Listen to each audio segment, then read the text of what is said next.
Esse aí sou eu, na floresta amazônica, invadindo uma fazenda do agro para pegar floresta em pó para fazer um artivismo pela floresta em pé. Estão ligado ao artivismo? Arte com ativismo? Sim, esse é o Cinzas da Floresta. Cinzas da Floresta. E de cinzas eu entendo bem, porque eu sou de um lugar como esse, São Paulo, a cidade cinza. Olha quantas cores nessa foto colorida. Sim, São Paulo é cinza dos prédios, do ar, do asfalto, dos muros e até as pessoas estão ficando cinza.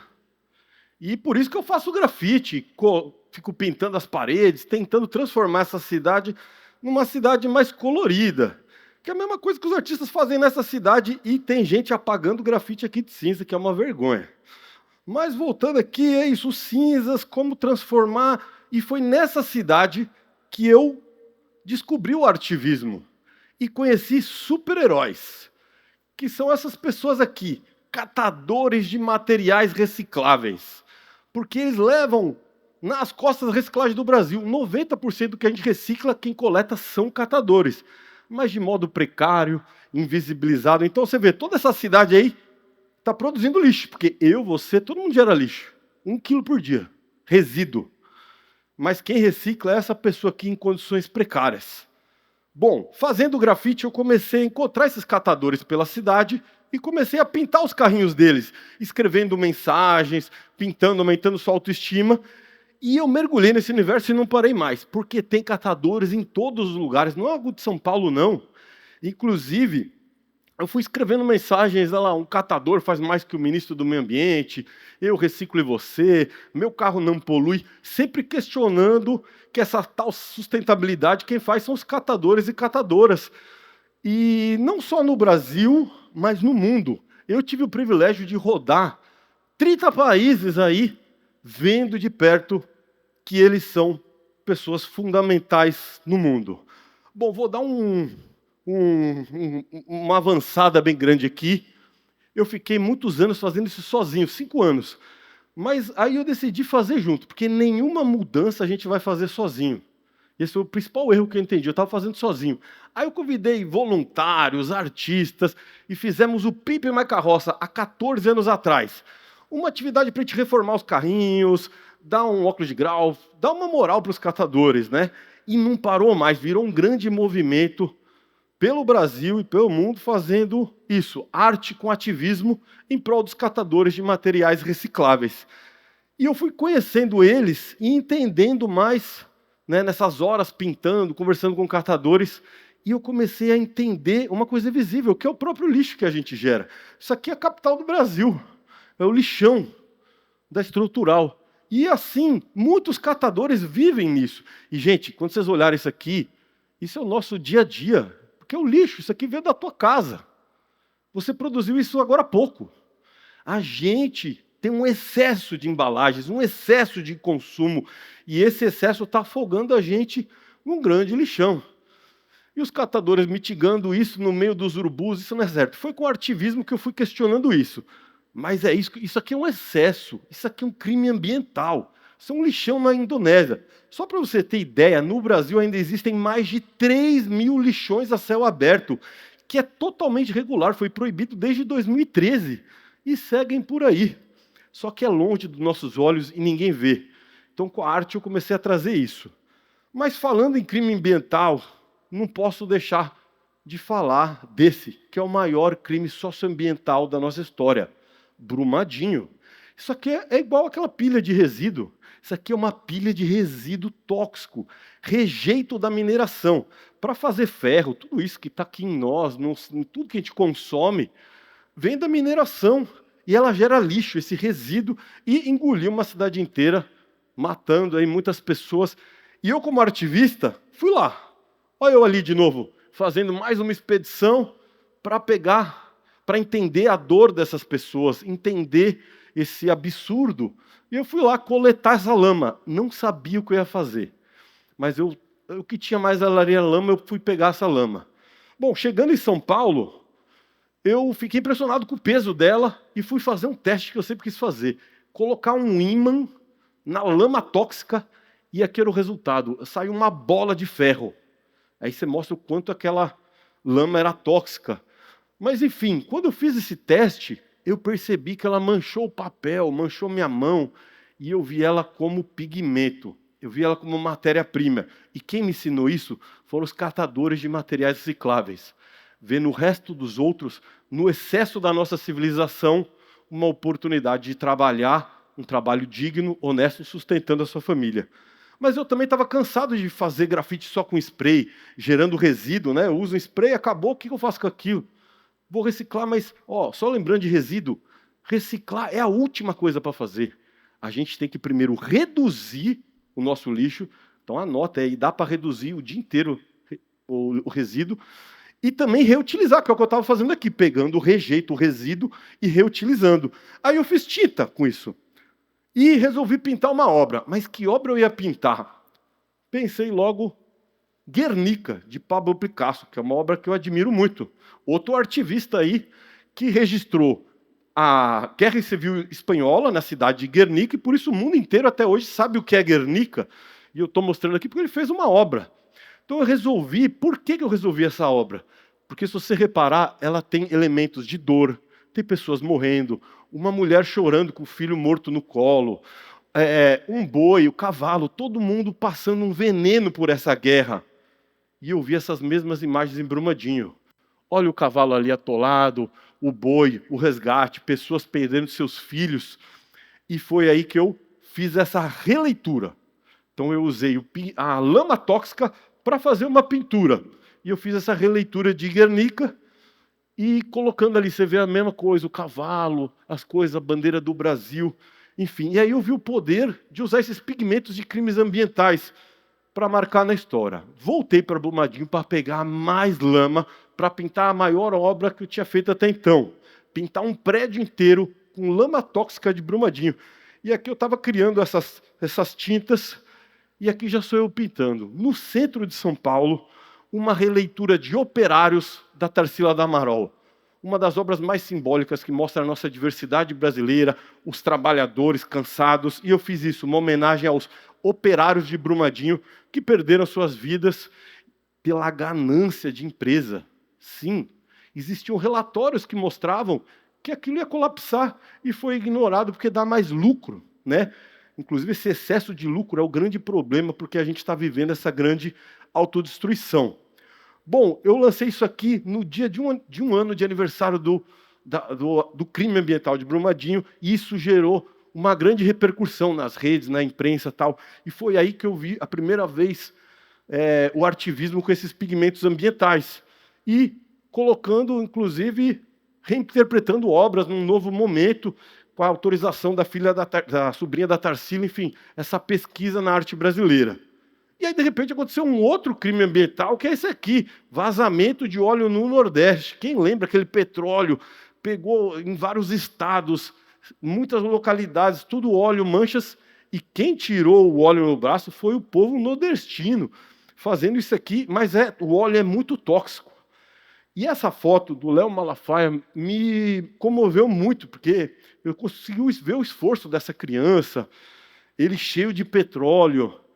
E eu já tinha pegado esse petróleo que tinham me enviado, porque já sabiam que eu trabalhava com pigmentos de crimes ambientais. E foi aí que eu fiz a releitura dessa foto. Pintei com o petróleo o menino vindo aqui das ninféias de Monet. Até porque essa crise do petróleo é internacional. A gente vê guerras acontecendo e a gente precisa reduzir a nossa dependência. Mas, enfim, falando aí de crimes ambientais, eu quero voltar lá para aquela imagem do começo. Eu estou aqui, vocês estão me vendo ali o potinho branco? Eu estou ali nas cinzas. Eu fui nesse lugar aqui para coletar as cinzas da floresta, que, como vocês sabem, as queimadas assolam o Brasil. Só para ter uma ideia, aquilo ali era um quadradinho. Estão vendo um quadradinho vermelho aqui? É aquilo ali, um. Gente, isso aqui é um dia na Amazônia. Apenas uma estrada e em um dia consome-se tudo isso aqui de floresta. Mas igual lixão, Ninguém vê, porque está longe. E quando vê, é por satélite, é por drone. A Globo manda um helicóptero. Eu tive que arriscar minha vida para entrar dentro dessa fazenda para pegar essa cinza. E essa cinza não é só uma árvore queimada, folhas. Isso aqui é uma floresta inteira, um bioma. São seres vivos, ninhos, insetos, animais. Até nós, se estivéssemos aqui, vamos virar cinza igual. Levando essas cinzas, eu fui fazer o artivismo. Um artivismo pela floresta em pé.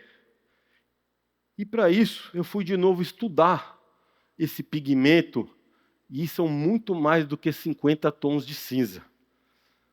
E aí eu decidi que eu ia fazer essa pintura, uma releitura do Lavrador de Café de Portinari. E conversando com o filho do Portinari, indo visitar o MASP para ver a obra ao vivo, eu fui tentando que elementos eu ia trocar. Então, o que eu vou colocar no lugar do lavrador de café? Falei, vou colocar um brigadista da floresta, que assim como os catadores, são heróis invisibilizados que estão apagando o incêndio da ganância que o agro coloca para fazer para sobreviver. São voluntários, brigadas voluntárias. E foi aí que eu pintei esse mural, O Brigadista da Floresta, com mais de 1.000 metros quadrados, no coração de São Paulo. Por isso que você vê que é bem cinza em volta, tá vendo? E aqui, essa de novo é uma foto colorida, tanto que você consegue ver aqui o guindaste que eu estava usando, eu ali pintando, para ter a dimensão dessa pintura. E ela não se destaca muito em São Paulo, porque ela é toda cinza. Mas ela carrega uma energia dessa dor da floresta queimada. E eu fui trocando elementos. Então, lá no Portinari tinha um trem passando. Eu fiz os caminhões do desmatamento levando árvore. Então, são muitos detalhes. Mas um que eu quero que vocês vejam é que atrás dele está saindo uma fumaça branca. E no meio dessas nuvens eu escrevi SOS, porque a natureza está gritando socorro pelos excessos da ganância humana e a gente não está escutando, não está vendo. Então eu transformei o lavrador de café no brigadista da floresta, e é aí que começa pela primeira vez os cinzas da floresta. E por que eu escolhi essa obra? Porque nas minhas pesquisas para fazer uma releitura, essa é a primeira obra icônica do Brasil que aparece uma denúncia ambiental. Tem uma árvore cortada ali, quase que em primeiro plano. E essa árvore é a que eu retransformei também no mapa do Brasil ali, e inclusive com uma torneirinha, porque sem floresta não tem água. Enfim, foi um processo e tanto pintar essa obra sem usar tinta, usando esse pigmento antigo. E quem eu pintei lá? Vinícius Curva de Vento. Esse aqui é um brigadista do Cerrado que eu representei na imagem, e ele foi lá. E a primeira coisa que eu falei quando ele subiu lá, ele pôs a mão assim para sentir essa energia dessas cinzas. E, enfim, e aqui inclusive o logo das Brigadas Voluntárias. Bom, esse artivismo fez muito impacto. E, para mostrar isso, eu coloco essa imagem só que eu fiquei no Jornal Nacional por 3 minutos. Gente, quem já viu o Jornal Nacional pode ver, não existem matérias de 3 minutos. E foi um espetáculo, porque o Jornal Nacional estava reconhecendo os brigadistas, estava falando das queimadas, e de uma forma diferente, que mexe com as pessoas. Sobrou cinza pintar esse prédio. E aí, eu fiz esses potinhos aqui de cinzas, como essa daqui que eu estou segurando aqui, Floresta em Pó. E eu joguei na mão de artistas super talentosos. Olha essa onça, ou olha tanto essas obras. Artistas incríveis de mais de 10 estados brasileiros, pintando com as cinzas, com a floresta em pó, pela floresta em pé. E foi aí que a gente fez essa exposição, porque toda mudança, lembra, ninguém vai fazer sozinho. E aqui a gente virou uma massa de centenas de artistas pintando. As obras super fortes, incríveis, maravilhosas, eram vendidas e esse dinheiro doado para consolidar a Rede Nacional de Brigadas Voluntárias. Bom, depois desse sucesso da exposição, a gente falou, qual que é o próximo passo? E aí a gente foi, e eu queria, era outros grandes artistas do nosso país pintando prédios com a cinza, em outras cidades. E aí que o Ciências da Floresta chega a 8 capitais brasileiras, pintando murais em Belém, ou em Recife, ou como esse em BH, e sempre tentando valorizar brigadistas, a natureza, e, de novo, sem usar tinta, usando um pigmento que é um resíduo. Bom, a gente tem que chegar nas crianças, na educação. E foi aí que o Ciências da Floresta começa a fazer murais também nessas escolas, com artistas locais, e que, inclusive, fazendo oficinas para os alunos poderem sentir as cinzas e pintar com elas. Enfim, isso chegou até a livros didáticos de escola. Isso mergulha muito. O artivismo está entrando dentro dos livros didáticos para ensinar a importância da gente preservar nossos recursos. Uma dessas histórias, de um dos murais que a gente fez, é o da artista Mia Manauara. E ela, querendo fazer uma obra com alma, ela foi estudar os brigadistas, a história, as queimadas, e descobriu essa brigadista, Débora Ávila, que ela passou por uma tragédia. O bebê recém-nascido dela, infelizmente, faleceu contaminado pelas fumaças das queimadas que tomaram Manaus naquele ano. E, devido a essa dor, ela resolveu virar brigadista e foi aqui pintada. É sobre isso o artivismo. Ressignificar a dor, seja da floresta ou de uma mãe, um resíduo, uma coisa jogada fora, e ressignificar, dar visibilidade, hackear o Jornal Nacional. A arte é ferramenta. Então, pense em artivismo como uma ferramenta para várias causas. A gente vai precisar de tudo. Ciência, jornalismo, música, tudo. Mas a gente vai precisar de arte e ativismo para os maiores desafios da nossa humanidade. Mas isso aqui, eu não inventei nada, gente. Isso aqui é a arte mais antiga da nossa história. Pintar com carvão, arte rupestre. Isso tem mais de 40 mil anos. Ou seja, a gente não precisa, para se reinventar, fazer diferente, usar da IA, inteligência artificial. A gente pode utilizar da inteligência ancestral, a gente pode usar da inteligência artivista. Então vamos entender que no passado a gente já fez muitas coisas para mudar o nosso futuro. Meu tempo está acabando e o nosso tempo também. E é por isso que eu dedico a minha vida a fazer artivismo. Mas eu não faço isso porque eu estou aqui defendendo a natureza, não. Eu faço isso porque eu sou a natureza e estou me defendendo. Obrigado.